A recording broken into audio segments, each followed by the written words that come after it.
ஆண்டவராகிய இயேசு கிறிஸ்துவின் நாமம் மகிமைப்படுவதாக. கர்த்தர் நல்லவர், அவர் கிருபை என்றும் உள்ளது.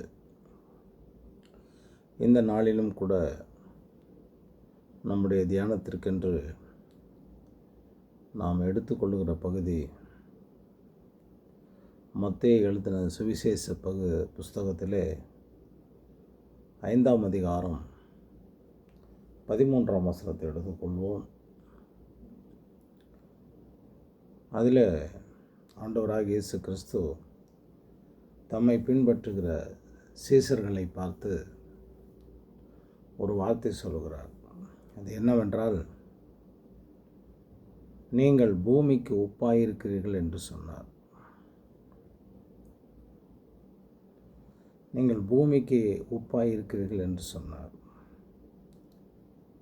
இதை வாசித்த பிறகு சிந்திக்கும்போது, சீசர்களை பார்த்து, விசுவாசிகளை பார்த்து ஆண்டவராகிய இயேசு கிறிஸ்து உப்பாய் இருக்கிறீர்கள் என்று சொல்லியிருக்கிறார். அப்போது உப்புடைய தன்மை என்ன என்று சொல்லி ஆராய்ந்து பார்க்கும்போது ஒரு 4-5 காரியங்கள் வெளிப்படுகிறது. முதலாவது, உப்பு இல்லாமல் எந்த ஒரு பதார்த்தமும் செய்ய முடியாது. அது ருசி இருக்காது. எவ்வளோ அதிகமான பணங்களை செலவு செய்து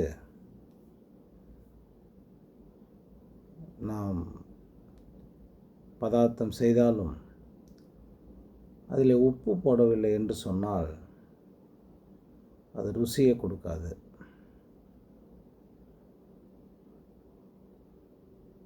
அப்போது உப்பு ஒரு அவசியமான பொருள் என்பதை ஆண்டவராகிய இயேசு கிறிஸ்து வெளிப்படுத்தியிருக்கிறார். இந்த பூமிக்கு விசுவாசிகளாகிய அவருடைய பிள்ளைகள் மிகவும் அவசியமானவர்கள் என்று வலியுறுத்துகிறார். எப்படி அவசியமானவர்கள் என்று சொன்னால், ஆண்டவராகிய இயேசு கிறிஸ்துவை பின்பற்றுகிற சகோதர சகோதரிகள் யாவரும் தேவ சமூகத்திலே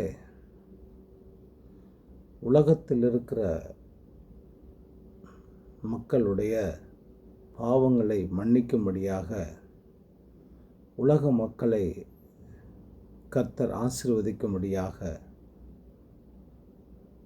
தேவ சமூகத்தில் ஜெபிக்கிறவர்களாக காணப்படுகிறார்கள். வேறு எந்த ஒரு இதிலையும் அப்படி ஒரு காரியம் வெளிப்படவில்லை.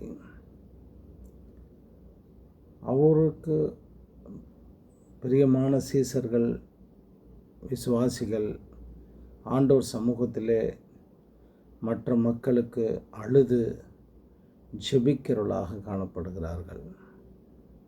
ஆகையால் தான் அவர்கள் இந்த பூமிக்கு அவசியமானவர்கள் என்று சொல்லப்படுகிறது. எப்படி ஒரு குழம்புக்கு எப்படி ஒரு பதார்த்தத்துக்கு உப்பு தேவையோ அதுபோல் பூமிக்கு நாம் தேவையானவர்களாக இருக்கிறோம். முதல் காரியம்.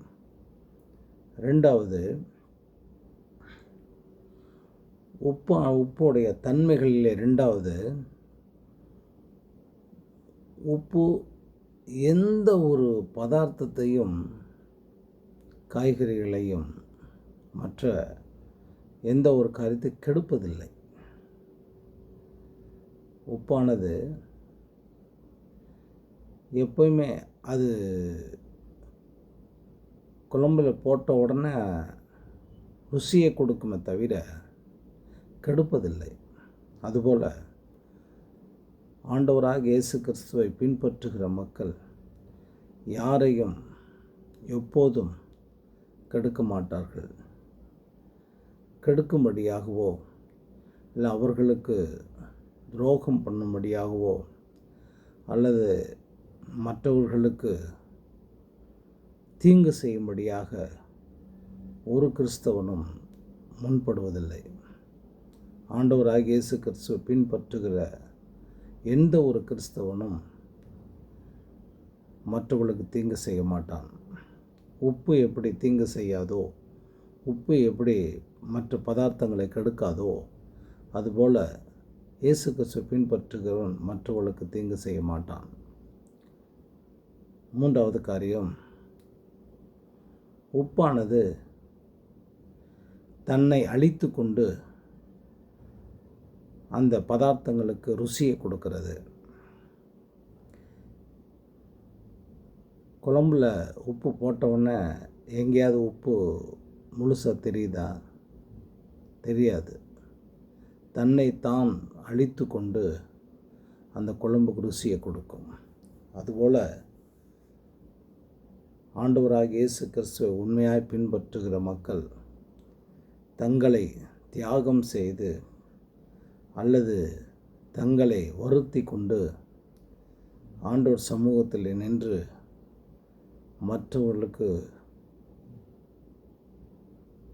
மற்றவர்களுக்காக வாழ வேண்டியது அவசியமாக இருக்கிறது. அப்படித்தான் பல மகான்கள், பல தேவனுடைய பிள்ளைகள் வாழ்ந்திருக்கிறார்கள். ஏராளமான உதாரணங்கள் சொல்ல முடியும். அப்படி ஆண்டவர் சமூகத்திலே வாழ்ந்திருக்கிறார்கள். அவர்கள் மற்றவர்களை அழிப்பதில்லை, தங்களை அழித்து கொண்டு மற்றவர்களுக்காக தேவ சமூகத்தில் நின்றிருக்கிறார்கள். இன்றைக்கும் பல இடத்திலே, பல மாநிலங்களிலே கிறிஸ்தவ மக்கள் ஏராளமாய் துன்பப்படுத்தப்படுகிறார்கள். அப்படி துன்பத்தை அனுபவித்து கொண்டு மற்ற மக்களுக்காக ஆண்டவர் சமூகத்தில் நிற்கிறவன் தான் உண்மையான விசுவாசி கிறிஸ்தவன் என்று சொல்லப்படுகிறது. நான்காவது காரியம், உப்பானது ஒரு உயர்ந்த விலையே அல்ல. உப்பானது ஒரு பெரிய உயர்ந்த விலை கிடையாது. இன்றைக்கும் பார்த்திங்கன்னா 10 ரூபாய்க்கு 20 ரூபாய்க்கெல்லாம் கிடைக்கிது. அதுபோல் ஆண்டவராகிய இயேசு கிறிஸ்துவை பின்பற்றுகிறவர்கள் தன்னை உயர்த்தி கொள்ளக்கூடாது. ஒரு நாளும் தன்னை உயர்த்தி கொண்டு ஒரு மிடுக்காக இருந்து கொண்டு நடக்கக்கூடாது என்பதை வலியுறுத்துகிறது. ஆண்டவராகிய இயேசு கிறிஸ்துவை பின்பற்றுகிறவர்கள் தாழ்மை சிந்தை உடையவர்களாக இருக்க வேண்டும். தன்னை உயர்த்தி கொள்ளுகிறவர்கள் கிறிஸ்தவன் அல்ல. மேன்மை பாராட்டுகிறவன் கர்த்தரை குறித்தே மேன்மை பாராட்ட வேண்டும் என்று வேதம் சொல்கிறது. ஆகையால் தன்னை உயர்த்தி கொள்ளக்கூடாது. ஒரு நாளும் ஒரு சமயத்தை உயர்த்தி கொள்ளக்கூடாது. உப்பானது எப்படி ஒரு அதிகமான பொருள் இல்லையோ, மிகவும் முக்கியமான பொருள் உப்பு. ஆனால் அது பார்த்திங்கன்னா ஒரு அதிகமான விலையே கிடையாது. ஆகையால் இன்றைக்கு கிறிஸ்தவர்களாகிய நாம் தன்னை பெருமை பாராட்டவோ உயர்த்தி கொள்ளவோ கூடாது என்பதை வலியுறுத்துகிறது. அடுத்த காரியம்,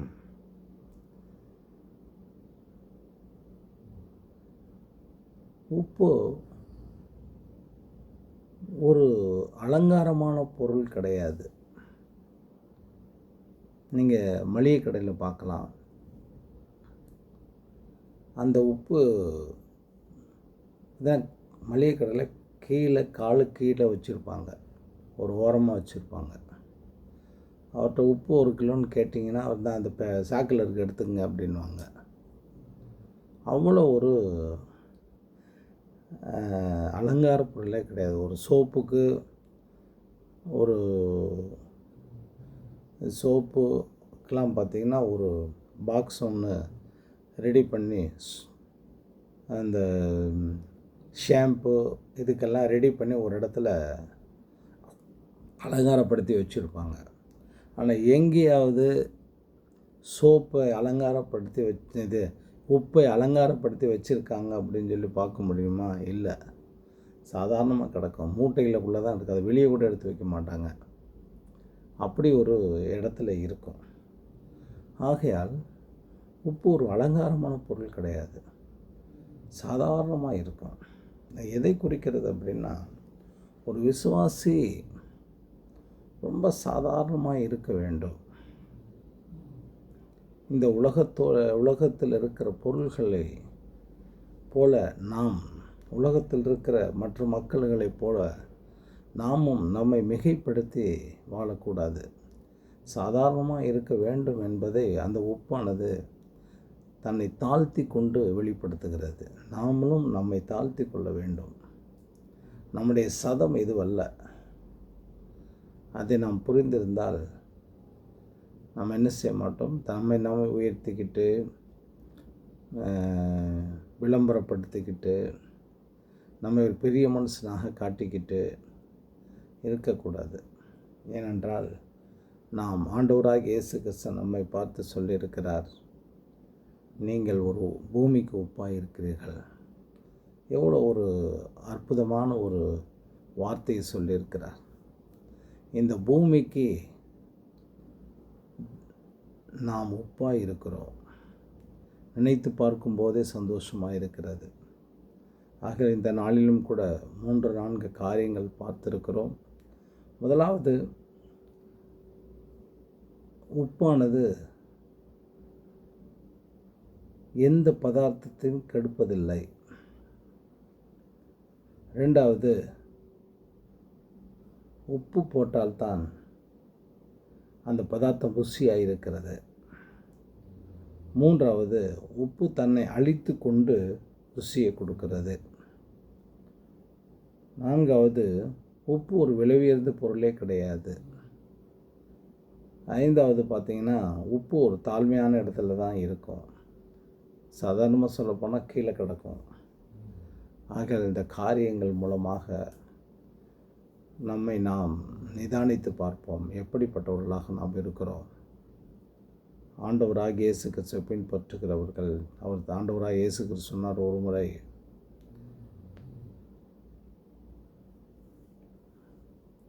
நரிகளுக்கு குழிகள் உண்டு, ஆகாயத்து பறவைகளுக்கும் கூடுகள் உண்டு, ஆனால் மனுஷகுமாரனுக்கும் தலை சாய்க்க இடமில்லை அப்படின்னு சொன்னார். அப்படி ஒரு தாழ்மை உள்ளவர்களாக வாழ்ந்தார்.